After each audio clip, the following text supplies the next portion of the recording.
নীলাঞ্জন মিত্র, co-chairman RCC, Rotary District 3291. আমার co-based president Nilanjan এবং মহতাজি যে এই সুন্দর পডকাস্টটা করেছে, খুব ভালো লাগছে। আমার মনে হয় এই পডকাস্টটাকে এবার আমাদের আরসিসি বিভিন্ন গ্রামে যে ধরনের কাজ করে রোটারি, সেটা সাধারণ মানুষের কাছে পৌঁছে দেওয়ার জন্য। এলবিসি, যে বাচ্চারা ক্যান্সার বাচ্চারা যখন সাহায্য পায়, তাদের বাবা মাদের মুখ থেকে শোনা সেই বাচ্চাগুলো যে আনন্দ পায়, বেঁচে যাচ্ছে। বা আমি কালকেই একটা আরসিসির সাথে কথা বলছিলাম, তারা 50খানা গ্রামে গ্যাপ মানে অর্গানিক ফার্মিং করছে।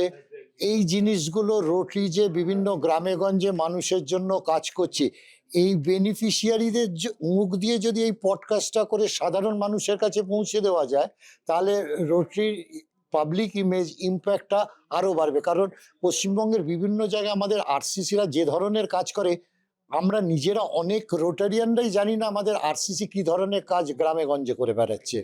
তো আমি নীলাঞ্জন এবং মহতাজিকে বলবো, আমাদের ওই আরসিসি গুলোকে, আমাদের হসপিটালে যে আমরা 900টা ক্যান্সার বাচ্চাকে আজ অব্দি সুস্থ করে তুলতে পেরেছি, তাদের বাবা মাদের গ্রামে গিয়ে তাদের মুখ থেকে শুনে এইটা যদি প্রচার করা যায়, রোটারি পাবলিক ইমেজ এবং এই পডকাস্টে আমাদের সার্ভিসটা আরো ভালোভাবে লোকের কাছে পৌঁছে যাবে।